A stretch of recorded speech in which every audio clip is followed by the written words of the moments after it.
नमस्कार। एक बार पुनः आप सभी का स्वागत है हमारे YouTube चैनल श्रद्धा भक्ति और परमात्मा में। आज का विषय है प्रातः स्मरण के संबंध में।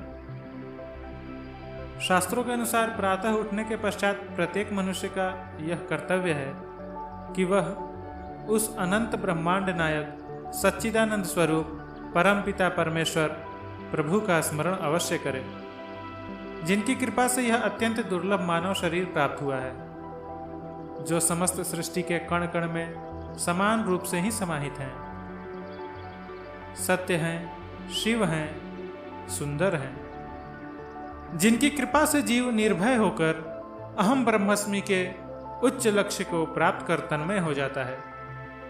प्रातःकाल उन प्रभु के स्मरण से हमारे अंदर आत्मविश्वास और अपने लक्ष्य तथा दैनिक कर्तव्यों के प्रति दृढ़ता की भावना तो उत्पन्न होती ही है, साथ ही साथ संपूर्ण दिवस मंगलमय परिवेश में व्यतीत होता है। आपको प्रभु के जिस स्वरूप में विशेष श्रद्धा है, उसी रूप, गुण, लीला, धाम, नाम इत्यादि का स्मरण कर लें। अगर आपको कुछ समझ नहीं आ रहा तो चिंता की कोई बात नहीं है। सबसे सरल और सुगम साधन राम नाम है। बस इसी महामंत्र का स्मरण कर लें, तब भी आपका कल्याण होना सुनिश्चित है। अधिक जानकारी हेतु आप आहनिक सूत्रावली आदि ग्रंथों का अवलंबन ले सकते हैं।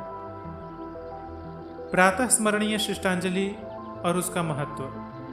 भगवत स्मरण के अतिरिक्त और भी पद हैं जिनका स्मरण हमें प्रतिदिन नियम पूर्वक करना चाहिए, जिनसे हमारे महान पूर्वजों तथा मातृभूमि के प्रति हमारी कृतज्ञता के साथ साथ हम अपने इतिहास के उज्ज्वल स्मृतियों को अपने नए पीढ़ी में स्थानांतरित भी करते चले जाते हैं, जिससे कि संपूर्ण देश समाज की अनायास ही उत्तरोत्तर वृद्धि होती चली जाती है। विभिन्न सांस्कृतिक, राजनैतिक, भौगोलिक एवं आध्यात्मिक महत्व के स्थानों, सरिताओं, व्यक्तियों तथा काल गणना इत्यादि अत्यंत स्थूल से लेकर अति सूक्ष्म तक विभिन्न क्षेत्रों की अनिवार्य जानकारी एक कम पढ़े लिखे व्यक्ति भी जान समझ सकते हैं। जिन विषयों का ज्ञान आजकल की शिक्षा व्यवस्था के अंतर्गत शिशुओं को प्रदान किया जा रहा है, वह सब बस रटकर वमन करने के हेतु अधिक परिलक्षित होते हैं, अपितु व्यवहारिक जीवन में उनके उपयोग आने के।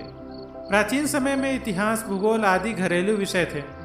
प्रातःकालीन की वंदनाओं, प्रार्थनाओं, सत्संग, प्रवचन आदि के माध्यम से दुरूह ऐतिहासिक घटनाएं खेल खेल में याद हो जाया करती थीं। जैसे यदि प्रतिदिन पाठ किया जाए पुण्य श्लोको नलो राजा इत्यादि, तब कभी न कभी पाठक के हृदय में नल राजा के बारे में जानने की उत्कंठा अवश्य ही उत्पन्न होगी। तब उनके बुजुर्ग नल दमयंती की कथा बचपन में ही खाट पर पड़े पड़े सुनाकर उसके हृदय में जीवन के विभिन्न पहलुओं के सामने बढ़ने की प्रक्रिया और पुण्य श्लोकों युधिष्ठिरा के प्रश्न पर संपूर्ण महाभारत का इतिहास पढ़ा दिया जाता था।